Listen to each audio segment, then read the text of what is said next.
मध्ये काढण्याबाबत या ठिकाणी भाऊसाहेब उलावळे यांच्या मार्गदर्शनाखाली कार्यकर्त्यांचं आमरण उपोषण सुरू झालेलं आहे। होर्डिंग आणि फ्लेक्स कोसळून अनेकांचे बळी गेलेले आहेत आणि हे फ्लेक्स धोकादायक अनधिकृत शासकीय जागेमध्ये लावलेले आहेत, त्यामुळे नागरिकांच्या जीवाला धोका निर्माण झालेला आहे। MSRDC IRB यांना वारंवार या ठिकाणी पत्रव्यवहार करूनही अद्यापही या अनधिकृत फ्लेक्स आणि होर्डिंगवर कारवाई होत नाही। काही दिवसाची कारवाई झाली की पुन्हा हे होर्डिंग आणि फ्लेक्स उभारले जातात।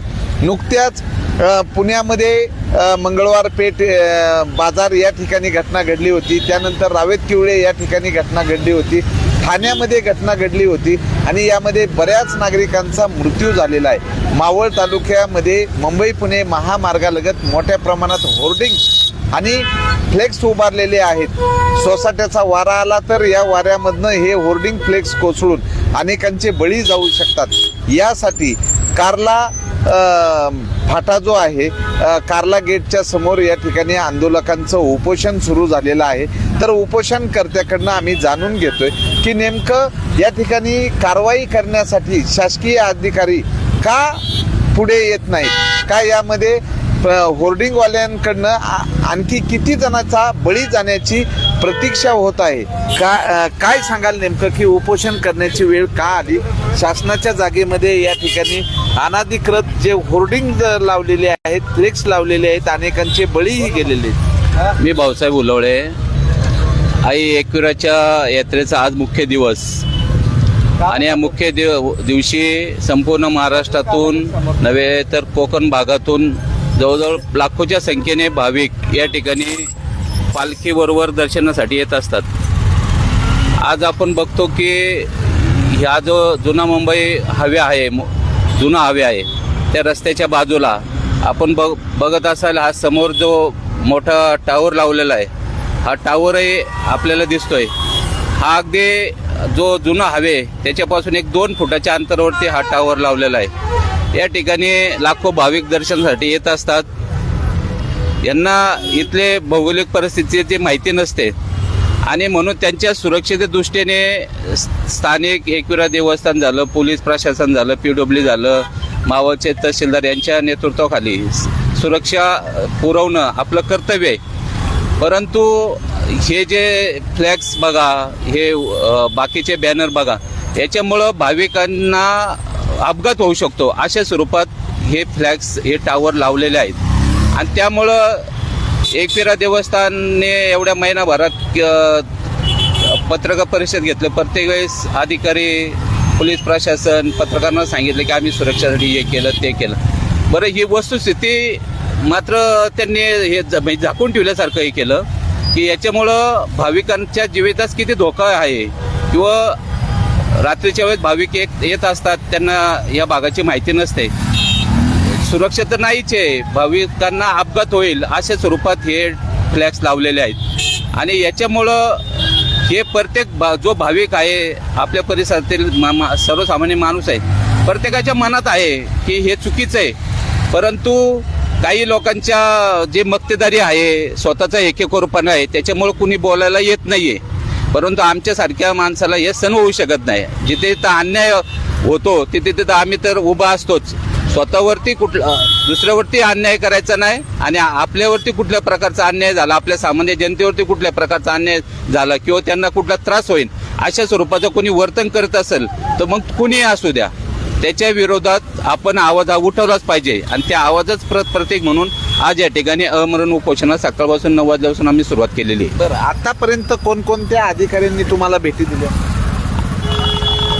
आतापर्यंत माननीय तहसीलदार साहेब की ज्यांना आम्ही 4-5 दिवसापूर्वी याच फ्लॅग संदर्भात कारवाई करावी किंवा काढून घ्यावेत यासाठी त्यांना निवेदन दिलं होतं।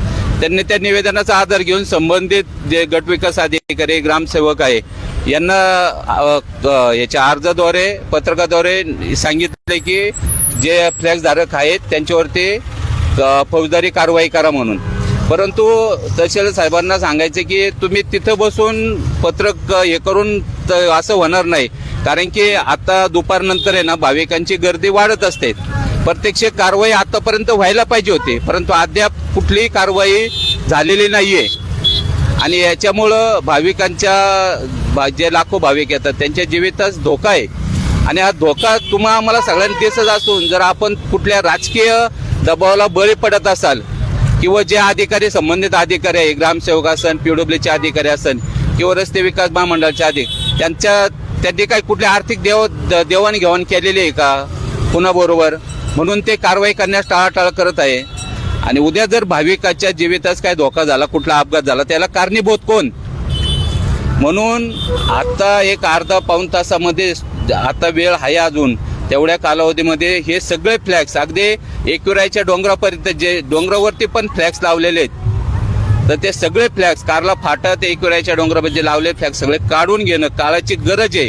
जर नाही हे केलं तर अधिकाऱ्यांना वाटत असेल की आम्ही आता आजचा दिवस आज मुख्य यात्रा आहे टाळाटाळ करू, परंतु आज जर टाळाटाळ केली तर आमच्या अधिकाऱ्यावरती पूर्ण आरोप असणार आहे की तुम्ही कर्तव्यास टाळाटाळ केलेली आहे आणि कुठला तरी आर्थिक व्यवहार झालेला आहे की जेणेकरून तुम्ही ही कारवाई करण्यास म्हणजे थोडक्यात काम चुकारपणा केलेला आहे. आमचा स्पष्ट आरोप इथून पुढच्या काळामध्ये जर ही कारवाई त्यांनी जर अर्धा एक तासाच्या काळामध्ये केली नाही तर एकतर त्यांनी आर्थिक व्यवहार केलेला आहे आणि किंवा कुठल्या तरी राजकीय दबावाला ते पूर्णपणे बळी पडलेले आहेत. मी उपोषण सोडणार नाही. कारला फाटा या ठिकाणी मोठ्या प्रमाणात वाहतूक कोंडी ही नित्याची झालेली आहे. इथं उड्डाणपुलाची गरज आहे, त्यातच रस्ता अरुंद आहे.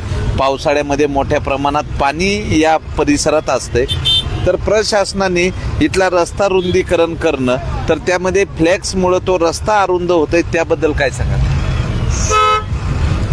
आता आपण सर्वजण बघताय ही समोरचे जे कमान लागलेले, या कमानीचा जो बीम आहे तो रस्त्यावरती आलेला आहे. म्हणजे काय झालंय, रस्ता रुंद झाला परंतु हे लागल्यामुळं, याच्या कमानी लागल्यामुळे रस्ता अरुंद झालेला आहे आणि अरुंद झाल्यामुळं वाहतुकीचा अडथळा होतोय. आता हे मान्य खासदारांच्या यांच्यातून प्रयत्नातून तो उड्डाणपूल मंजूर झालेला आहे असं ऐकण्यात आलेलं आहे. आता उड्डाणपूल होईल तो पण होईल, परंतु एकविरा देवस्थानच्या या कमानी ठिकठिकाणी या ज्या लागलेल्या आहेत याच्यामुळं तुम्ही कुठली भाविकांची सुरक्षितता करताय, उलट तुम्ही भाविकांना असुरक्षितच केलंय काय. आणि तुम्ही वारंवार सांगताय की भाविकांच्या सुरक्षेसाठी आम्ही हे केलं, आम्ही ते केलंय. सुरक्षितता आहे कुठं? तुम्ही या समोर बसा दाखवा की आम्ही हे केलंय म्हणून. आमचा स्पष्ट आरोप आहे एकविरा देवस्थानच्या सगळ्या अध्यक्ष उपाध्यक्ष जे आहे ना ट्रस्ट आहे त्यांच्यावरती तुम्ही भाविकांच्या सुरक्षेसाठी नाही केलं, उलट या अशा कामाची ठिकठिकाणी लावून आहे ना आणि डोंगरावरती पण असे फ्लॅक्स लावून आहे ना भाविकांच्या असुरक्षेसाठी तुम्ही कारणीभूत ठरला आहात. तर या ठिकाणी उपोषणकर्ते भाऊसाहेब उलावळे आहेत आणि यात्रेमध्ये येणारे लाखो भाविक आहेत. या भाविकांना या फ्लेक्समुळे रस्ता अरुंद होतोय आणि नागरिकांना अक्षरशः त्रास होतोय. MSRDC, IRB आणि तहसीलदार यांच्या वतीनं पोलीस प्रशासन जे अनधिकृत लावलेले जे फ्लेक्स आहेत हे फ्लेक्स होर्डिंग ताबडतोब काढून घेण्यासाठी या ठिकाणी आमरण उपोषण सुरू झालेले. जेव्हा जीवितहानी होते तेव्हा प्रशासनाला खडबडून जाग येते, पण आंदोलनकर्त्यांचं म्हणणं आहे की जीवितहानी होण्याच्या अगोदर भाविकांना या ठिकाणी सुरक्षा दिली पाहिजे. पण भाविकांना सुरक्षा दिसत नाहीये. इथं मोठ्या प्रमाणात लावलेले स्वतःच्या प्रसिद्धीसाठी लावलेले जे फ्लेक्स आहेत ते फ्लेक्स पहिले हटवण्यात यावे आणि रस्ता व्यवस्थित करावा अशी या ठिकाणी मागणी आहे. आंदोलनकर्ते जोपर्यंत कारवाई होणार नाही तोपर्यंत उपोषण मागे घेणार नाही असा इशारा दिलेला आहे. तर प्रशासन झोपेचं सोंग घेते का? उपोषण करायची वेळच काय येते? जर इथं लाखो भाविक येणार आहेत यात्रेनिमित्त एकविरा देवीला, तर त्यांच्या सुरक्षेची जबाबदारी ही प्रशासनाची आहे. त्यात तीव्र ऊन आहे. जो एकविरा देवी साठी जो काही विकास केलेला आहे तो रस्ताही अपूर्ण आहे. रस्त्याच्या मध्यभागामध्ये जे काही सुशोभीकरणासाठी लावलेली झाडं आहेत तीही वाळलेली आहेत. नागरिक आणि जागोजागी दुभाजक तुटलेले असल्यामुळं गाड्या वेड्यावाकड्या येतात, त्यामुळेही वाहतूक कोंडी होती. तर आंदोलकांची मागणी आहे की अनधिकृत फ्लेक्स आहेत हे फ्लेक्स त्वरित या ठिकाणचे हटवण्यात यावे. तर इथली परिस्थिती भयानक झालेली आहे. कारला फाटा या ठिकाणी अपघाताची संख्या वाढत आहे. तर बघूयात प्रशासन आंदोलनकर्त्याची जबाबदारी घेतात आणि आंदोलकांना या ठिकाणी न्याय भेटतोय का, नागरिकाची सुरक्षा होती का? आता या ठिकाणी जे कमान लावलेली आहे ती रस्त्यातच आहे, त्यामुळं रस्ता अरुंद झालेला आहे आणि अरुंद झाल्यामुळं वाहतूक कोंडी या ठिकाणी होत आहे. तर आता या ठिकाणी ही कमान आहे, त्यामुळं या ठिकाणी वाहतूक कोंडी झालेली आहे. तर अशीच परिस्थिती या ठिकाणी कार्ला फाटा या ठिकाणी आहे. कार्ला फाटा या ठिकाणी मोठ्या प्रमाणात फ्लेक्स लावलेले आहेत, धोकादायक लावलेले आहेत. तर भाविक या ठिकाणी उपस्थित झालेले आहेत. ट्रॅफिक बिफिक सगळं नीट करा, काय सुविधा नीट भेटत नाही. एवढं ऊन बिन जरा सगळं काय सुविधा करा जरा. टोपी घेऊन. तर या ठिकाणी लोणावळा ग्रामीण पोलीस स्टेशनच्या वतीनं वाहतूक नियमनासाठी या ठिकाणी वाहतूक पोलीस नियुक्त केलेले आहेत. उपोषणकर्ते हे तीव्र उन्हामध्ये या ठिकाणी आमरण उपोषण करत आहेत आणि सकाळी 9 वाजल्यापासून या ठिकाणी उपोषणकर्ते जे आहेत ते बसलेले आहेत. प्रशासनाकडनं दखल घेतलेली दिसत नाहीये. प्रशासन कशाची प्रतीक्षा करतंय याकडे नागरिकांचं लक्ष लागलेले. मावळ 24 तास प्रतिनिधी महादेव वाघमारे, धन्यवाद.